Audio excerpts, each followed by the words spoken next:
Welcome to Mindfulness Manufacturing, the podcast for manufacturing leaders and professionals. Designed for high impact on your way to work or unwind on your way home to gain clarity for tomorrow. Step out of your comfort zone and discover new perspectives to add value, get results, and make a difference. Yes, let's jump in. Good day. We are back for another episode. Yeah, we're excited. Can't wait. With today's episode kind of wrapping up 2020, you'd have to be living under a rock to not experience or have seen the lack of empathy. Resilience. When you say resilience or hear resilience, 2020 is a year of, that bounce back. We've got to stay the course. And just, I would say self-management as a term, man, in 2020, if there has not been some challenges relative to self-management, that's what we're talking about today. And can't wait, Trevor. Yeah, and it was tough for us, Dave, just working with manufacturing and how we focus on how you show up and some of the vulnerability. And it's been even harder to get into these plants now and help them. And, I got to thank you, Dave, for recommending Genos to me and the Emotional Intelligence Group out of Australia. And we are excited to have the founder here, Ben Palmer, with us today. Welcome, Ben.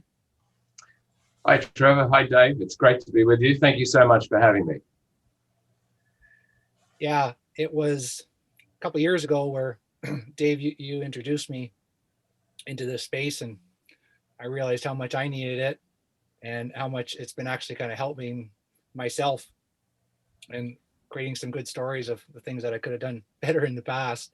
But one thing that we know is, having been here, he's been at this for over 20 years and started Genos. He's the founder, and very proud to be part of this tribe. And the fact of, when the training industry did their evaluation for 2020, now the fourth year in a row, Genos is in that group. And that's all assessments in general.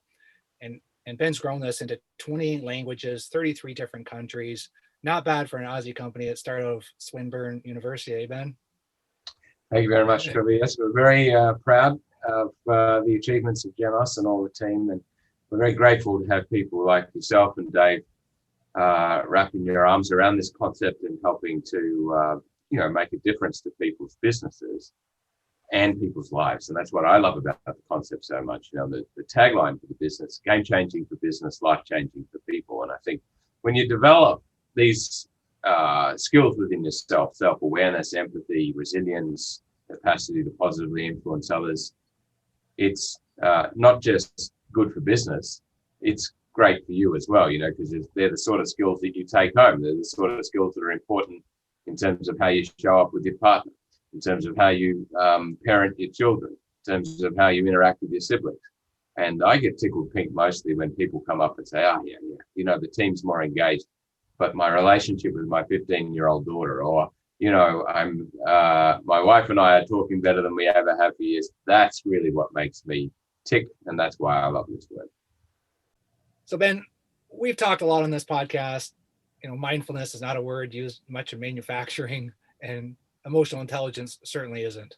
It doesn't mean that we don't ask for it.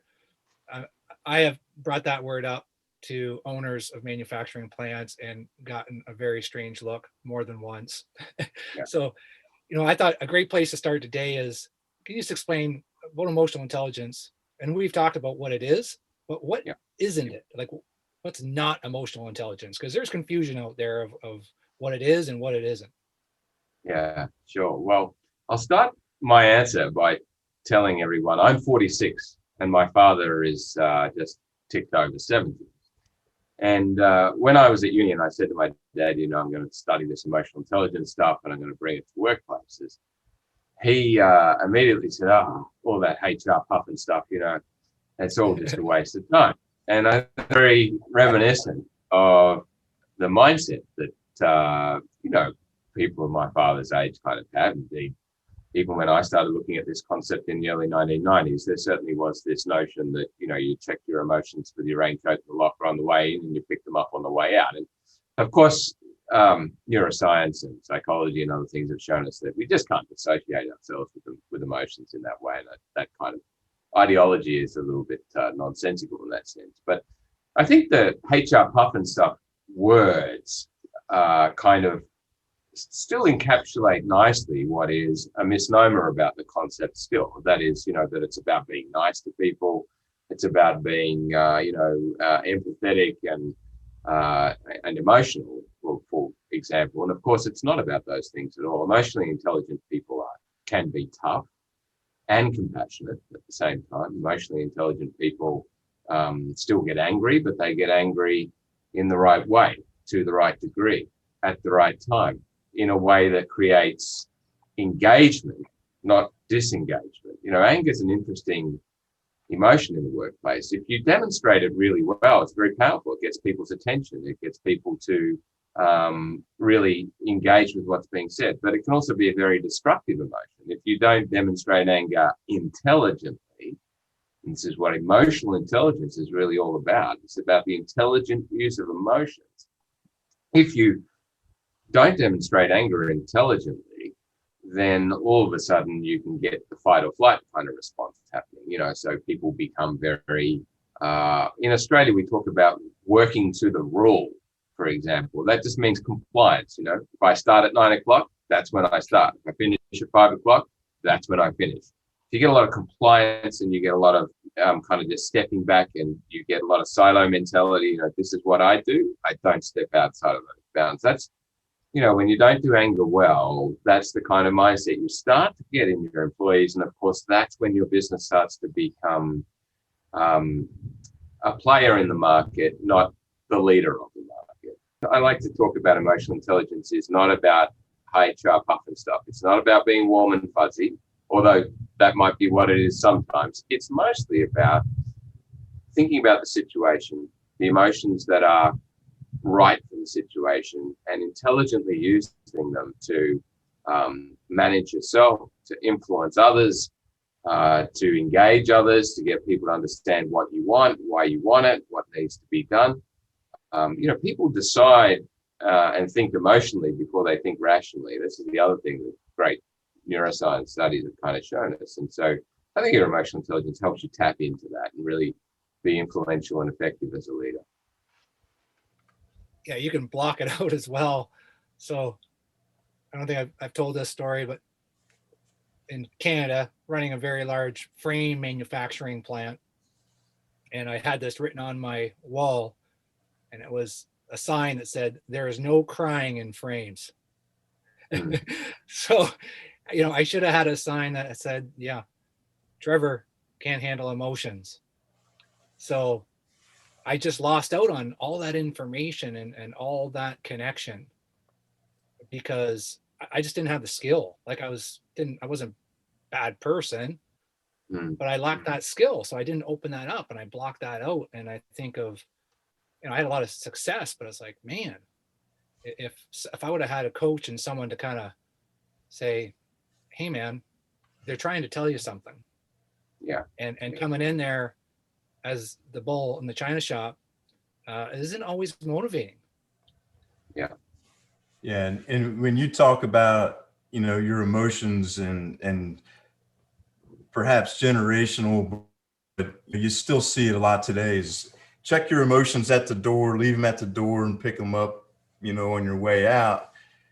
One of the things that struck home with me is what we call this EI experience, emotional intelligence experience, life experience.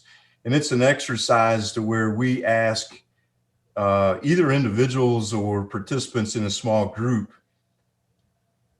what their best boss was in their career and what their worst boss, who their worst boss was in their career. And we ask them to think back. And it is not unusual for people to go back 15, 20, 25. And one time I had an individual in the room 42 years earlier, they still remembered their worst boss. So when we talk emotions, we're not talking crying and being giddy and, this, emotional wreck or somebody that's, comes across like a clown, is always happy. It's the emotional connection we make with good bosses, bad bosses stick with us forever. And that's a new level of emotional thought in the workplace that I think we can all relate to. And I've just found that to be fascinating.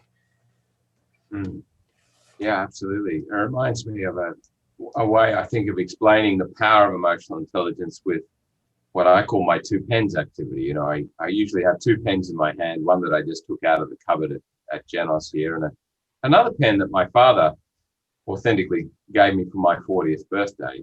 And, I sort of say to the audience, which of these two pens do you think I care about most? And they, of course, say the one that my father gave me. And then I asked them the question, what do you think I do for this pen that I don't do for the pen that I got out of the stationery cupboard? And of course, people come back with things like, well, you're always wondering where it is. If you lend it to someone, you're mindful to go and get it back. You fill it up when it empties. You probably don't lend it to people that often, whereas the pen out of the stationery cupboard, it's sort of just like something you're not so mindful of. And I say to people that the two pens are a metaphor for your business. Do you want your people to work for you and look after your business the way I look after the pen that my father gave me, or do you want them to look after the pen or your business the way I look after the one out of the stationery cupboard? And I think that's a really great way of just sort of explaining the power of, if you like, using your emotional intelligence to intentionally make sure that your people feel valued, they feel cared for, they feel respected, they feel understood, they feel a part of your mission and your purpose. These are the sorts of things that ultimately drive great performance. If you make them feel concerned, worried, stressed, anxious, uncertain, they're much more likely to care for your business the way I care for the pen out of the stationery cupboard, which is, without a lot of forethought, if you like. And that's where that 5-6% uplift in performance really comes from, just through doing those sorts of things that we can all do. We're all human. We all know how to respect each other. We all know how to empathize with each other if we just put a bit of time and intentionality to it. Yeah. And you never did say the cost of either of those pens. Which one of those pens cost more? Well, of course, the one that Dad gave me for my 40th probably cost more. And I can tell you what, I'm sure this is true for anyone who's grown a manufacturing plant from the ground up. I've certainly grown Genos from the ground up. And it's more like the expensive pen from Dad. A lot of blood, sweat, and tears. A lot of investment has been made in this business. And, that's why I think to myself, well, if I want to get the most out of Genos, I got to look after people the way I look after that pen Dad gave me, I don't want to treat people who are ultimately one of my most important assets the way I might treat the pen out of the stationery cupboard. Yeah, one of the things we talk about in our workshops, I like to ask the question for manufacturing, is the customer more important or the employees more important? And it's like, well, are your customers going to take care of your employees? Probably not. But if you feel valued yourself and you feel good about yourself, and you have that open space in your mind, and you feel part of that company, you're going to make sure that bad parts don't go out the door.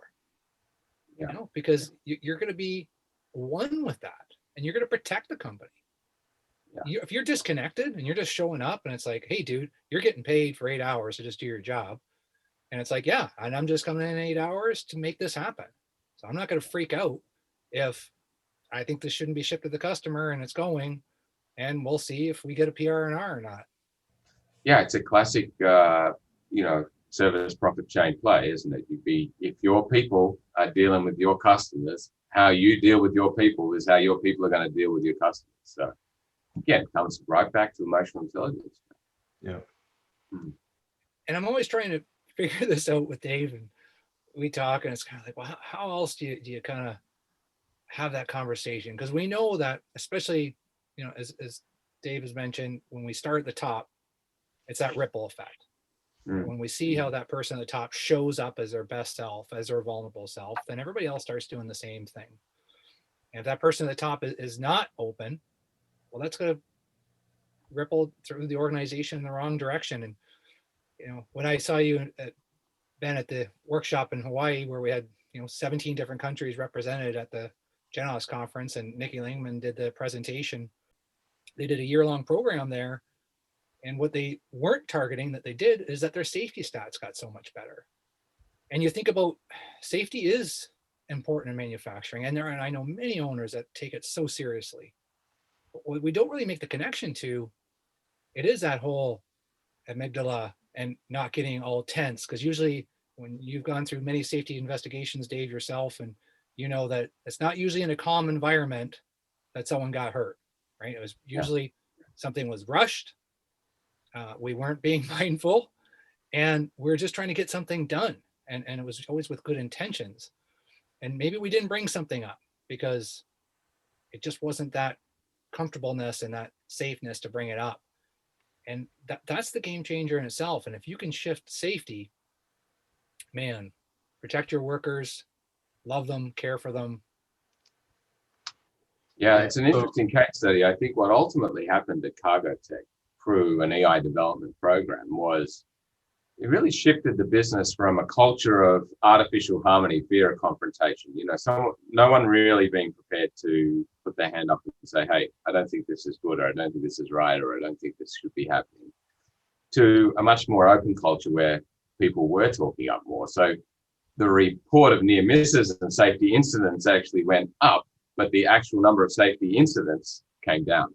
It was just, and you only got to put an end to 2 or 3 of those safety events, and a program's completely paid for itself in terms of return on investment. So I think from memory, they reduced safety incidents by 86%. It was some astronomical amount anyway.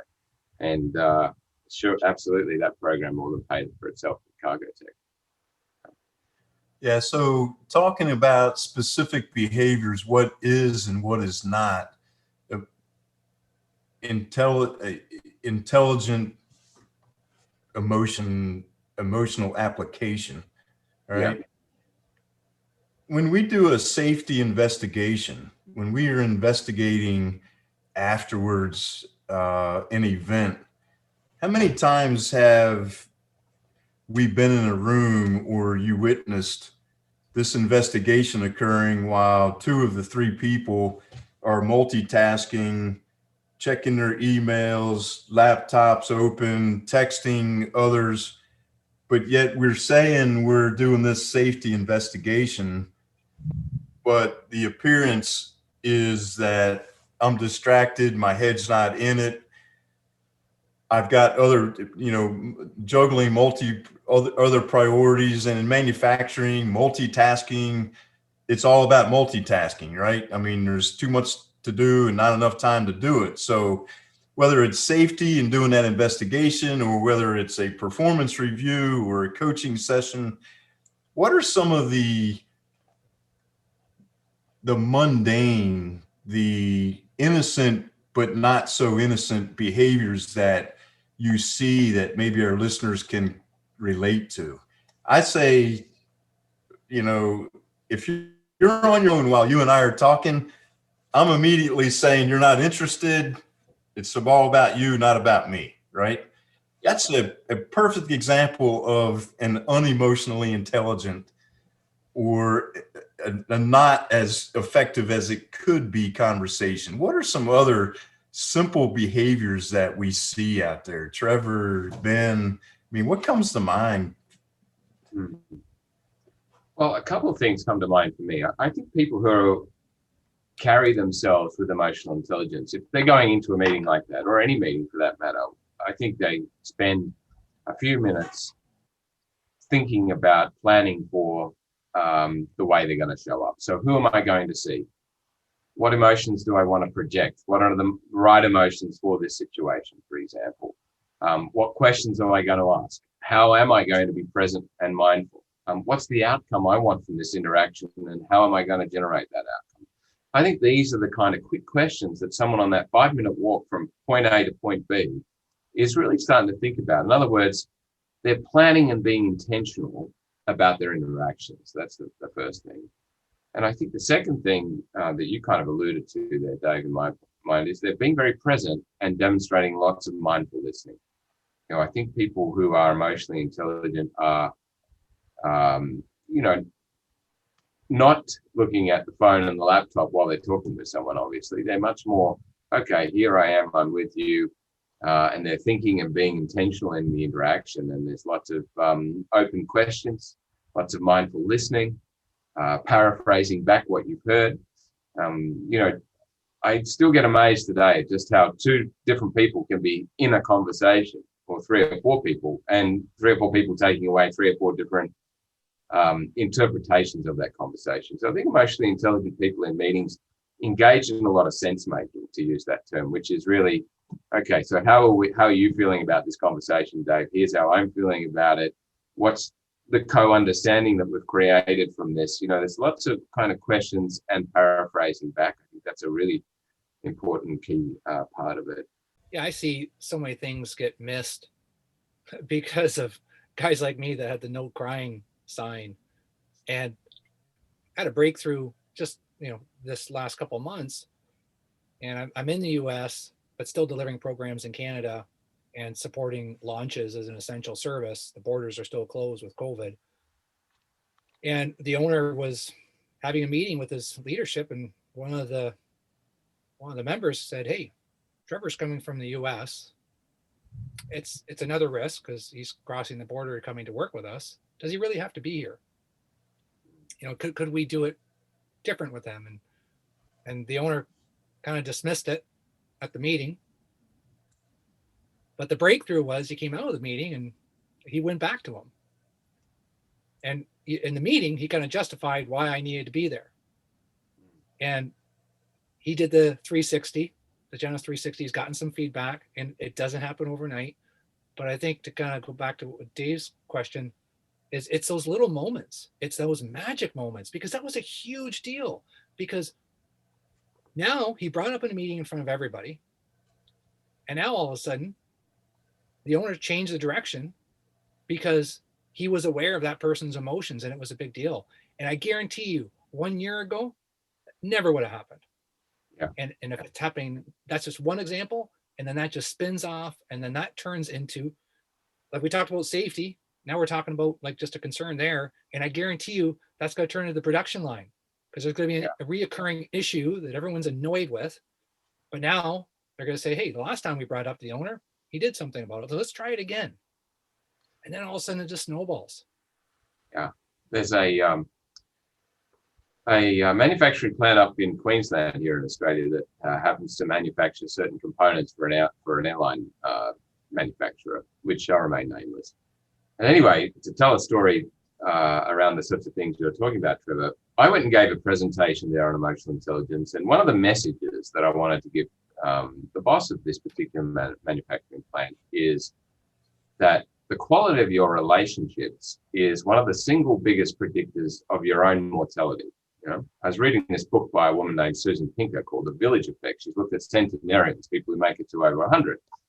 And there's two things that predict whether you'll make it to 100, more than things like whether you quit booze, whether you quit smoking, whether you exercise, whether you get the flu shot, and all those sorts of things. They're right at the top, and they're the biggest predictors, and they are your level of social integration, which the lady who authored this book talks about, knowing the postman by name, knowing the guy's name of the local 7-Eleven, knowing the neighbors in your street, this sort of thing. And then the second biggest predictor of your mortality is your close social relationships, the quality of those relationships, which she defines as people that you'd feel comfortable to reach out and ask for money, right? So I read this book and I thought to myself, I'm not in that social integration the way I'd like to be. I fly a lot on planes, and like everyone on planes, I've got my phone up near my face for probably 80% of the time. So after reading this book, I started putting the phone down and just smiling at the cabin crew, engaging in a little bit more conversation. I ride my bike to work every morning, and I ride past this person. In Australia, we call them lollipop persons. They've got a big sign. They stop on the school crossing so the kids can cross the side. Yeah. So I ride past this gentleman who does this for this particular school every morning. I never lift my head up, never wave to him, nothing, So after reading this book, ride my bike, I wave to him. After a few weeks of that, I decided to pull over and exchange names. Just the other day, as we were leading up to Christmas, I gave him a little box of chocolates and said, to Gary, "Hey, Gary, it's been great to ride past the wave to you each morning. It gives me a little buzz." And he started crying, and I started crying as well. Wow. And it kind of just reminded me about this social integration and the power of it, and these little things that have meant so much to me. Anyway, I was telling this guy who runs this manufacturing plant in Brisbane about this, and he was telling me about 3 months later how when he walks the floor, he doesn't take his phone with him. He lifts his head up, he smiles more, he engages with the guys.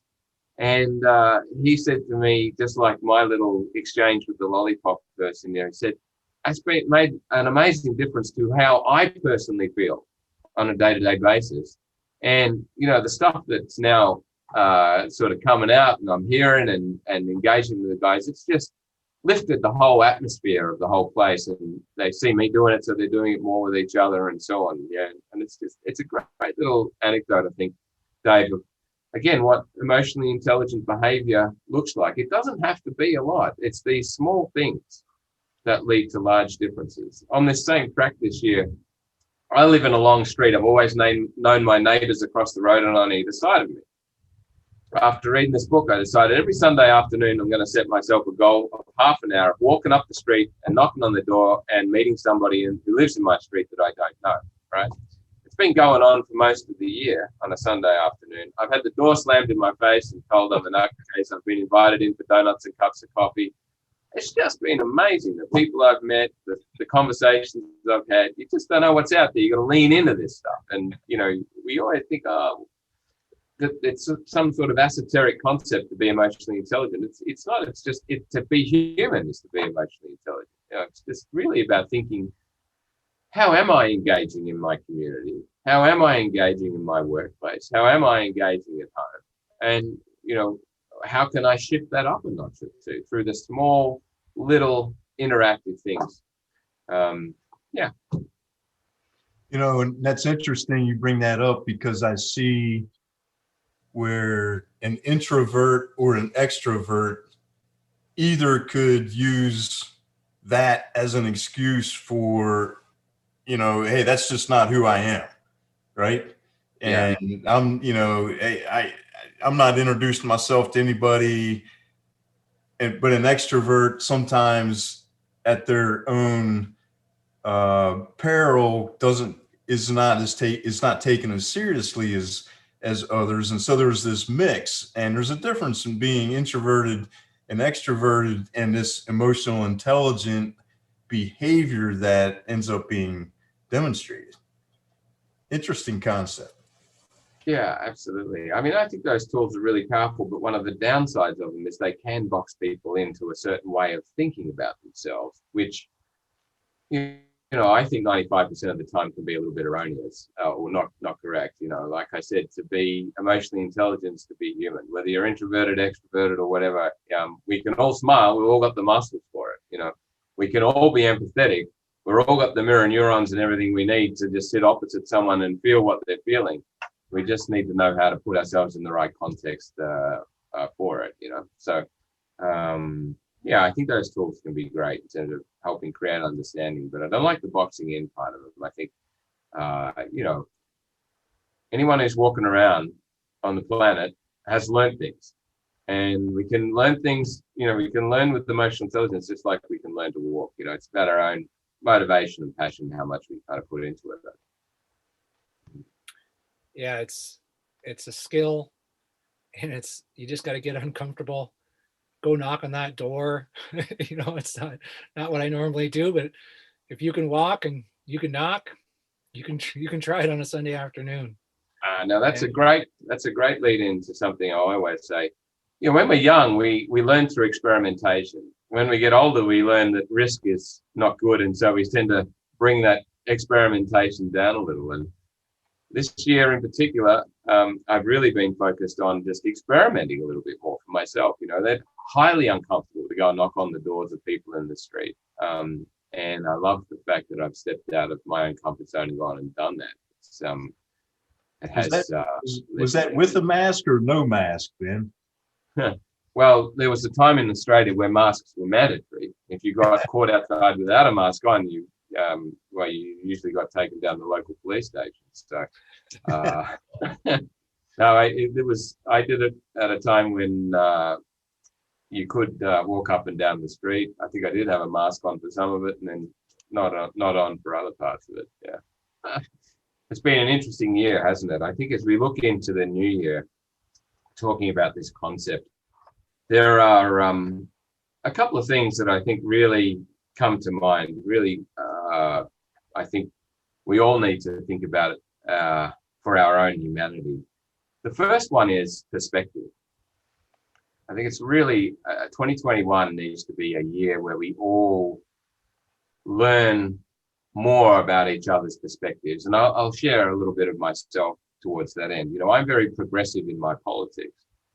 This year, I've been very deliberate about listening to, tuning in and reading conservative news and news channels, because I've wanted to stop objecting emotionally to what's being said and start listening to what's being said.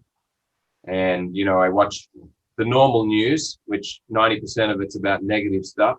This year I've been tuning into the Good News Network. If you've never seen that, it's a news channel totally devoted just to positive news, again, as a way of getting perspective. I think there's a need in our humanity to stop objecting and to start appreciating, to move into a mode of appreciation. It doesn't mean we have to take on values and beliefs of others that we don't want to, but we need to move into this world of appreciation. The second thing that I think is important for people to really think about as we head into 2021 is empathy. Here we are in the festive season. It's a time of joy. It's also a time, particularly with this pandemic, of great sorrow for many hundreds of thousands of families. And, you know, I think it's a timely reminder about the need for empathy. We've all got empathy. We can all be empathetic. And it starts by just Googling what it is. You know, it's not hard. There's a number of small little things that you can do just to demonstrate better empathy. And I think the third thing we need to be mindful of is, of course, well-being and our own resilience.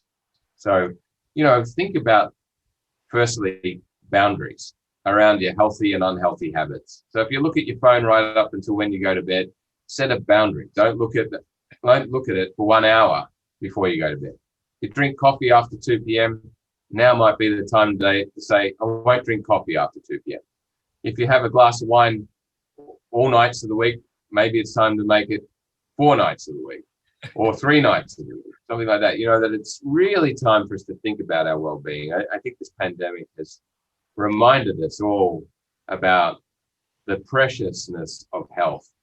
And so, you know, there's so many little things that we can do for our own well-being. Coming back to Susan Pinker's work on centenarians, of course, the single best thing we can do for our own well-being is work on the quality of our relationships and how we integrate people. So that brings us full circle, I think, into the power of emotional intelligence and why it's game-changing for business and life-changing for people. Yes, yes. Yeah, and when people talk about, oh, I just want 2020 to end, and it's kind of like, well, don't wait. It's what can you do today? Because it isn't like we're going to flip over to 2021 and it's just going to be a better year. It's I feel what you're saying, Ben, and it's just, you know, what if every one of us can just be a little bit more aware of each other and a little less judgy and a little more curious in the fact of, man, that guy or that girl is just miserable. And instead of judging, I was kind of like, man, I wonder why they're miserable. I should ask them. Yeah. Yeah. And you know what? I just don't want to be that guy that they're saying, why is he so miserable? Why is he so one-sided? Why is, you know, he falling apart? You know, it all boils down to, yeah, I care what other people think, but the balance there, yeah, it's you don't want to be that guy. I hope there's somebody curious saying, why mindfulness in manufacturing? They're listening to this podcast to get a different perspective, because I think that is one of the powerful things. And I've done that too, Ben, is really trying to open my ear more to things I don't agree with and just well, okay, so I don't understand why people think that way. So you know what? Maybe I need to dig into that a little bit more. And I think that's a good thing to great great one to leave on and leave our listeners with. And man, I want to just thank you, Ben, for the community that you've created and allowed Dave and I to be a part of it. And it's just it's been relationship building. You know, Dave and I are close friends and colleagues today, and many other people because of the community that you founded. So thanks so much for coming on today, and our first Australian guest, and proud to be part of this team. Well, thank you for having me. It's really been a pleasure to talk to you both and interact with you over the podcast. And I look forward to continuing to do so throughout 2021 with you. So thank you very much. Have a great new year. Thanks for taking the time to join us today. How you show up matters. We'd love for you to subscribe, share with a colleague, and tell us what you think. Your feedback's important to provide this high-quality, powerful program that makes a difference in your life and others. Take care. See you next time.